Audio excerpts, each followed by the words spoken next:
2024 9වෙනි බහුවර්ණ ප්‍රශ්නය.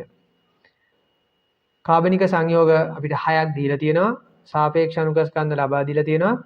තාපාංක විචලනය පෙන්වන ප්‍රස්ථාරය තෝරන්න. එතකොට තාපාංකය කෙරෙහි අණුව සලකපුවාම බලපාන්නේ අන්තර් අණුක ආකර්ෂණ බලවල ප්‍රබලතාව. අපි ඒ ගැන පළවෙනි බහුවර්ණයේ සාකච්ඡා කරන වෙලාවෙත් කියලා තියෙනවා.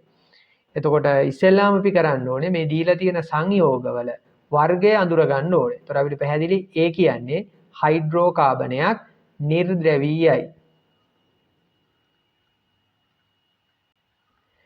B කියන්නේ හයිඩ්‍රෝ කාබනයක් නිර්ද්‍රවීයයි.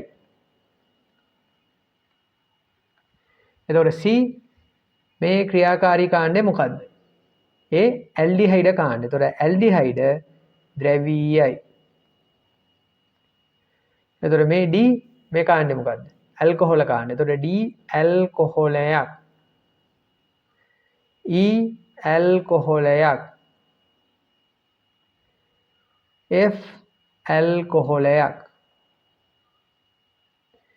එතකොට ඇල්කොහොල අණු ද්‍රවීයයි. ඊට අමතරව ධන ද්‍රව්‍ය වෙන්නේ හයිඩ්‍රජන්, ඍණ ද්‍රව්‍ය වෙන්නේ ඔක්සිජන්. ඇල්කොහොල අණුවේ OH කාණ්ඩය ගත්තාම ඔක්සිජන් පරමාණු විද්‍යුතතාව හයිඩ්‍රජන් පරමාණු විද්‍යුතතාවට වඩා වැඩි. ඒ නිසා ධන ද්‍රව්‍ය හයිඩ්‍රජන්, ඍණ ද්‍රව්‍ය ඔක්සිජන්. එතකොට ඇතිවන ආකර්ෂණ බලවලට කියන්නේ මොනවද? හයිඩ්‍රජන් බන්ධන. එතකොට නිර්ද්‍රවී අණු අතර ඇති වෙන්නේ ප්‍රේත ද්විද්‍රව ආකර්ෂණ බල. ද්‍රවී අණු අතර ඇති වෙන්නේ ස්ථීර ද්විද්‍රව ආකර්ෂණ බල.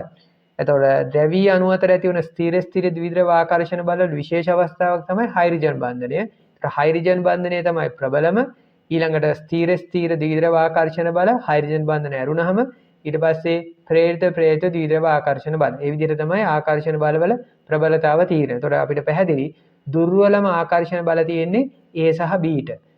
ප්‍රේත ද්විද්‍රව ආකර්ෂණ බල. ඊට වඩා ප්‍රබල ආකර්ෂණ බල තියෙන්නේ C ට. ස්ථීර ද්විද්‍රව ආකර්ෂණ බල. එතකොට ප්‍රබලම අන්තර් අණුක ආකර්ෂණ බල තියෙන්නේ D E F ට. එතකොට අපිට පැහැදිලි A B වල තාපාංකය අඩුයි C වලට වඩා. එතකොට D E F වල තාපාංකය වැඩි C ට වඩා. එතකොට මෙන්න මේක තමයි මූලික රටාව. එතකොට A B අතරින් තාපාංකය වැඩි කෝකෙද? B වල අංශ දාමයක් තියෙනවා. එතකොට අංශ දාමයක් තියෙනකොට මොකද වෙන්නේ? අණු වලට එකිනෙකට ආසන්න වීමට තියෙන හැකියාව අඩු වෙනවා. එතකොට B වල අන්තර් අණුක ආකර්ෂණ බල A වල අන්තර් අණුක ආකර්ෂණ බල වලට දුර්වල වෙනවා. ඒ නිසා B වල තාපාංකය A වලට වඩා අඩු වෙනවා.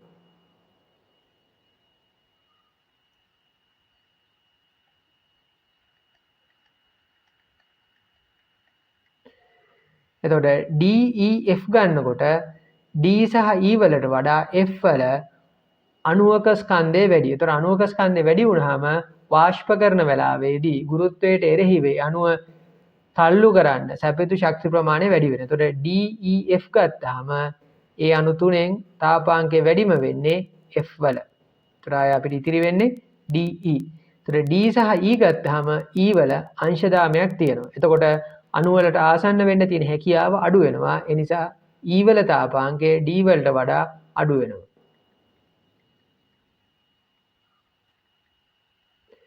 එතකොට මේ රටාව තියෙන්නේ මොන ප්‍රස්ථාරයේද? A ට වඩා B අඩුයි. එතකොට මේක හරියන්නේ මේක A ට වඩා B අඩුයි. C වැඩි. හැබැයි C A විතර තියෙන්නේ. එතකොට එහෙම වෙන්න බෑ. C ද්‍රවීය අණුවක්. ඒ නිසා තාපාංකය වැඩි වෙන්න ඕනේ. එතකොට අපිට ගන්න පුළුවන් A ට වඩා B අඩුයි, B ට වඩා C වැඩි, C ට වඩා D වැඩි, D ට වඩා E අඩුයි, E ට වඩා F වැඩි. එතකොට අපිට පැහැදිලි මේ තුන්වෙනි ප්‍රස්ථාරයෙන් නිරූපණය වෙන්නේ නිවැරදි තාපාංක විචලනය. ඒ අනුව මේ ප්‍රශ්නේ නිවැරදි පිළිතුර විදිහට අපි තෝරගන්න ඕනේ අංක 3.